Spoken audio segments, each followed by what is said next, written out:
કાંઠાગોરની વાર્તા। ગંગાનગરમાં એક ડોશી રહે। ડોશીને 2 દીકરા, બેયને પરણાવ્યા। મોટી વહુ ઘણી અભિમાની અને ધનવાન હતી, પરણીને તરત જ જુદી થઈ। નાની વહુ બિચારી ભલી ભોળી અને ગરીબ ગાય જેવી। ડોશી નાની વહુ ભેગી રહે। વહુ દીકરો ને ડોશી ભગવાન જે આપે એમાં સંતોષ માને, જપ તપ કરે અને પ્રભુ ભજન કરે। એમ કરતાં પુરુષોત્તમ માસ આવ્યો। ડોશી વહુએ વ્રત લીધા। નાની વહુને થયું કે આવું પવિત્ર ફળદાયી વ્રત જેઠાણી પણ કરે તો સારું। એ તો બિચારી ગઈ જેઠાણી પાસે ને જઈને વાત કરી। મોટી વહુ તો તરત જ છણકો કરતાં બોલી, જા બાઈ જા, હું કંઈ તારા જેવી નવરી નથી। મારે તો ઘડીકની નવરાશ નથી। મારે તો ધણી દુકાનેથી અને દીકરો નિશાળેથી આવે, દીકરી સાસરેથી આવે અને વહુ પિયરથી આવે। મારે તો જમવા 32 ભોજન ને 33 શાક જોઈએ। મારે તો કપાળે ટીકો ને કાંખમાં કીકો, ઝૂલતું પારણું ને ઘમ્મર વલોણું, ખદખદતી ખીચડી ને સુવાવડી દીકરી। મારે તો કાંઈ ટીલા ટપકા કરવા નથી કે નથી ઉપવાસ કરવા। ભગવાન જાય રસાતાળ ને કાંઠાગોળનું ફૂટે કપાળ। તું તારે ભજ તારા ભગવાનિયાને અને જમાડ તારા એ ભામટાઓને।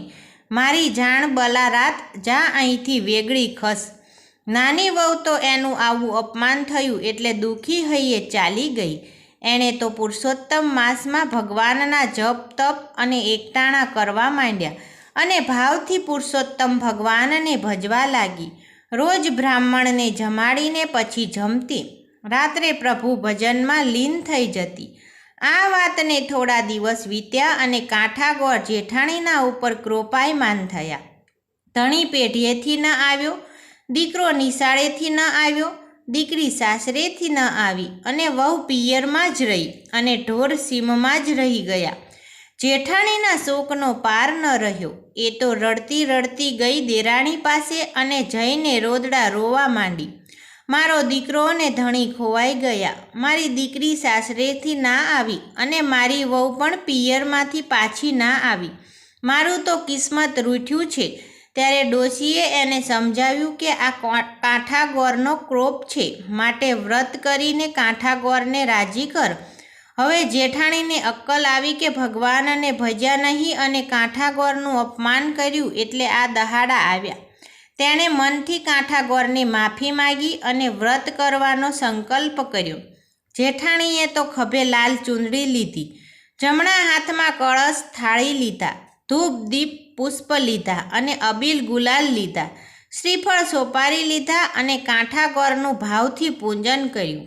આંખના આંસુથી કાંઠાગોરના ચરણ પખાળ્યા, આજીવન વ્રત કરવાનો પવિત્ર સંકલ્પ કર્યો। કાંઠાગોરની કૃપાથી છેવટે સારાવાના થયા। પતિ પુત્ર પાછા ફર્યા, દીકરી સાસરેથી આવી, વહુ પિયરથી દોડી આવી, ઢોર સીમમાંથી પાછા આવ્યા। જેઠાણી તો રાજીના રેડ થઈ ગયા અને કાંઠાગોરનો આભાર માનવા લાગી, મનમાં પસ્તાવા લાગી અને જીવનભર હવે કાંઠાગોરનું વ્રત કરીશ તેમ મનોમન નક્કી કર્યું અને બ્રાહ્મણોને જમાડી વ્રતનું ઉજવણું કર્યું। જે કોઈ પૂંજે કાંઠાગોરને કૃપા પ્રભુની થાય, સુખ સમૃદ્ધિની છોડ ઉડે, વૈકુંઠવાસ થાય।